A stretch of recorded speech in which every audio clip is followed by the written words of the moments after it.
Posted by you/Seekin5697. I had posted a few times before on Reddit about my fiancé and me, about my not wanting kids, our engagement, the love we have for each other. For the most part, my posts have had happy endings, but this one just isn't a particularly happy one. Soon after my engagement, my best friend since elementary school and his wife passed away in a car accident, leaving behind their 11-year-old daughter, Amy. Amy is my goddaughter, but we refer to each other as niece and Tia. I've been there for her throughout her whole life, and she has always been one of my favorite people and still is. It's been a really hard several months since the accident, and everyone is having a tough time. I've spent more of my life with my best friend in it than without him. Our parents are best friends, due to us being friends first. I refer to his mom as Mama, his last name, and his dad as Papa, his last name, and he did the same with my parents. My siblings were his siblings, he was an only child. We went to events and concerts together a lot, so multiple times since he passed, I've subconsciously bought him a ticket, forgetting that he wouldn't be able to use it. I introduced him to his wife in high school. We were the only two openly nerdy cheerleaders at our school. They got pregnant young, and I was there to help. I even went so far as to stop eating food she couldn't eat because I could tell being pregnant was not fun for her. I was at the hospital because she was scared and asked me to be close by. I was the first non-blood family member to see Amy. I say all this because he and his family are indeed my family. So, their passing was a huge hit for everyone, especially for Amy. The month the accident happened, Amy went to stay with her grandparents. Luckily, we all live in the same big city, so the farthest any of the family is from one another is an hour at most, and that's mainly due to traffic. The issue, though, is that her grandparents are much older, in their 70s, compared to my parents, in their 50s. While they do love her very much, they are already at the point where they themselves need help. Plus, they had just lost their only son and daughter-in-law. Amy's mom's parents are out of state, and they also didn't believe that moving her away from everyone she knows was the right thing. Her grandparents ultimately felt that Amy staying with them wasn't the best option for her, and they shared this with my parents, who then mentioned it to me. After discussing it with my fiancé and in therapy, which included me, my fiancé, and both our therapists, we came to the conclusion that we would be happy to take her in. We are financially capable, have the space, and we love her so much. Before the accident, she was realistically at our house at least 3 times a week. She is the reason I even have an art room, as it was an activity we always did together. Even at 11, she's a fantastic artist. When we approached her grandparents, they were completely on board with the idea. I do think that part of them had hoped we would take her in without them having to ask us directly, hence their comment to my parents. However, when we broached the idea to Amy, she was hesitant. It turns out that she's aware I never wanted kids and is afraid that I will hate her for having to raise her. It 100% broke my heart that she felt that way, and I tried everything to convince her that she was wrong. In the end, I told her the truth. I will never be able to replace her mom or dad, and I have no plans to. Her parents made me her godmother because they knew I would love and care for Amy the way they did. I could never hate her. My fiancé even pointed out that I was the one who suggested fostering her. But I also had to stress that this is a new situation for all of us. We are all grieving together, and we are all entering this new living arrangement together. There will be mistakes, but there will also be a lot of love. We also put her in therapy, which she was very hesitant about, but after learning that my fiancé and I are both regularly in therapy, she felt much more comfortable. My fiancé has been great through all of this and has been my absolute rock. He was also very close to my best friend. My best friend was going to be his groomsman and was the second person my fiancé asked after asking his brother to be the best man. My best friend was the type of person who would see something and say, "This looks like something so-and-so would like, so I'm going to buy it for them." Some days, I catch my fiancé staring at one of those many gifts for a long time. Or he'll say something like, "I hope they both knew how much I love them." We hold each other tighter now when we hug and kiss longer than before. When I first asked about Amy living with us, my fiancé was shocked and unsure how he felt since everything was happening so quickly, the engagement, the accident, and now the possibility of Amy moving in. So, I didn't bring it up again until he did a week later, saying, "I thought about it, and I think it would be good for all of us, but let's get our therapists together to make sure we aren't jumping the fence just because we love her." Amy moved in right after Thanksgiving. All the families came together for the holidays with her to remind her that she is never alone. She has her mom's family, out of state but they call often, her dad's family, my fiancé's family, also out of the country, except for his brother and his wife, and let's not forget all our friends and their families. There was a lot of crying, but also a lot of laughing. Her living with us is a huge adjustment, but it's nothing we can't handle. She has always been a sweet, bubbly, and loud girl, but since the accident, she has understandably become more withdrawn and quiet. However, I'm starting to see glimpses of her old self returning, albeit slowly. We had to switch her therapist a few times, but the current one is definitely helping a lot, and Amy really likes her. Her grades slipped a bit, but my fiancé has made it a point to do homework with her every day, which made her cry the first few times he did it. He asked her if she wanted him to stop, but it turns out it just reminded her of her dad, so it meant a lot to her that her Tio was so willing to help too. I was expecting some rebellion, but that hasn't happened, yet, lol. Actually, she has been doing the absolute most. She would clean up after us before we had a chance to do it ourselves or try to do things for us that seemed a little out of character. After some prodding, it turns out she was afraid we would get rid of her if she upset us or did something wrong. We have stressed that the thought of getting rid of her has never even crossed our minds. We are here for her, and unless she wants nothing to do with us, we will continue to be here for her through the good and the bad. But let me tell you, I cried so much that night, feeling terrible that she felt that way. I want her to know that our love is unconditional. And it always has been. We are also in the process of setting up a trust for her. Her parents left behind some money, and there is also money coming in from their insurance policies, all of which will go into the trust. I will be contributing to the trust as well, and my fiancé has offered to help too, even though I stress that he doesn't need to. Neither my fiancé nor I will touch this trust. When she turns 18, she will have access to the money for college if she decides to go, with a set amount available every month to live on. If she decides not to go to college, she will still have access to a set monthly amount. Side note, we would prefer she go to college and will encourage it, but her dad didn't go to college and did well as an artist, and we see that she has his talents, so we just want to be supportive of any decision she makes. When she turns 21, she will have full access to the trust to use as she wishes, but we will do our best to ensure she is responsible with it when the time comes. At the end of the day, she will be an adult, and we have to trust that she will be responsible when she has access to the money. I also want to mention that we didn't come to this decision on our own. We consulted with all 4 sets of grandparents, and we all agreed that this was the best approach, with the help of a lawyer. When Amy is a little older, we will discuss this with her, but for now, she's still so young and dealing with a lot. Some nights, I sleep with her in bed, with my fiancé sleeping on the floor by the bed, because she cries herself to sleep and feels so alone. I don't know if that feeling will go away anytime soon. I think about how I'm in my 30s, and I still can't imagine not having my parents, so I really have no idea what she's feeling.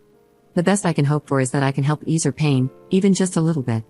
Amy's mom was going to be my bridesmaid, and I was planning to have Amy as the flower girl, but now I'm thinking of asking Amy if she would prefer to be my bridesmaid. Amy looks so much like both her parents, and I see so much of their personalities in her. A part of me feels like having her up there with me will make me feel like her parents are there with me too.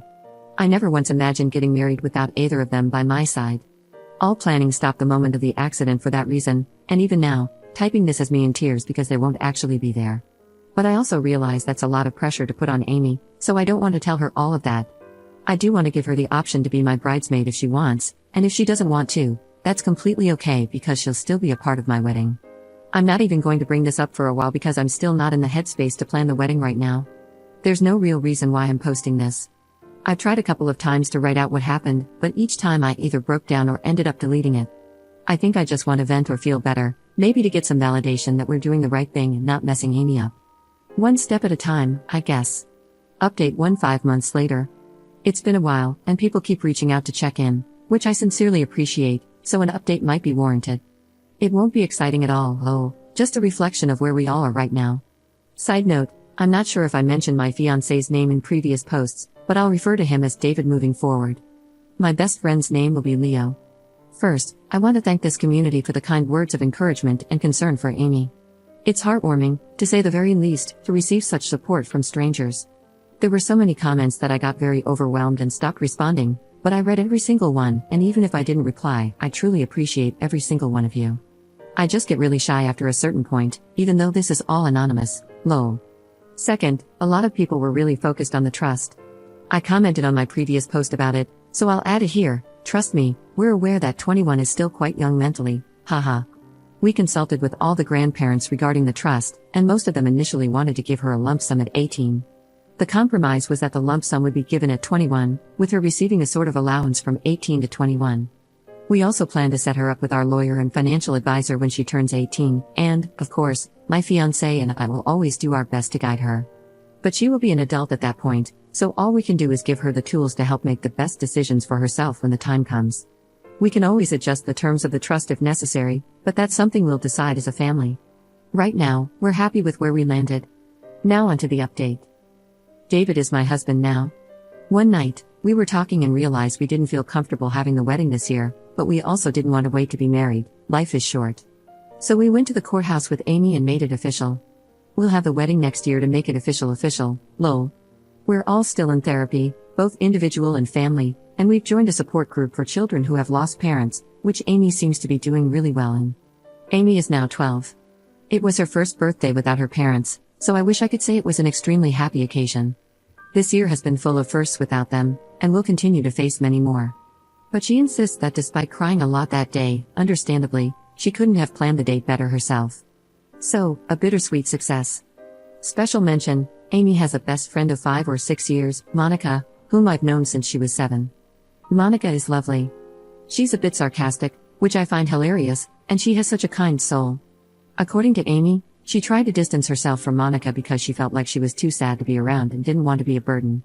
But Monica took the bus over to our house and basically told Amy to knock it off, saying that she, Monica, decides when Amy is too much, which will apparently never happen because Amy is her favorite person. I've always been Team Monica, but that day solidified the fact that I would ride at dawn for her. We ended up getting Amy 2 rabbits. Why rabbits, you ask? Well, her parents' nickname for her was Bunny, and since we were already planning on getting some kind of animal companion, we thought bunnies would be perfect. Plus, our state has an overwhelming number of rabbits, and most get euthanized due to overpopulation, so they need all the love they can get. Why 2, you ask? Because bunnies are social creatures and are happiest when raised with another rabbit. Amy is absolutely obsessed with paint and chalk, haha. After showing her the ropes and letting her do her own research, she has completely taken over all their care, despite us offering to help several times. She even has a space in the fridge labeled buns for the fresh greens she cuts up every morning to feed them. She decorated an area in her room for them since they'll sleep there at night, but they're allowed to roam around the house during the day, after we spend a full day bunny proofing. Amy's been very happy with the rabbits. Paint even sleeps on the bed with her now, while Chalk only sometimes joins.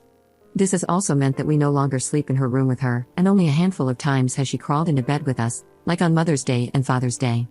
We're leaving for a trip to Europe and Asia next week. David and I love to travel, but I actually start to get irritable when I haven't traveled for a while. David jokes that I always need my fix, lol. It's a 3-week trip, starting in Poland to spend time with David's family for a week and then heading to Asia from there. The plan was for Amy to be with us for the full 3 weeks, but she really pushed back, and we were confused about it. She only wants to go for the first week in Poland to meet David's family. Side note, his family adores her and has even planned a "You're Stuck With Us Forever" party for her. Whenever we asked about the rest of the trip, she insisted she didn't want to go and that we should go without her. We understand that if she doesn't want to do something, we shouldn't force her. But understanding the reason was tough for me.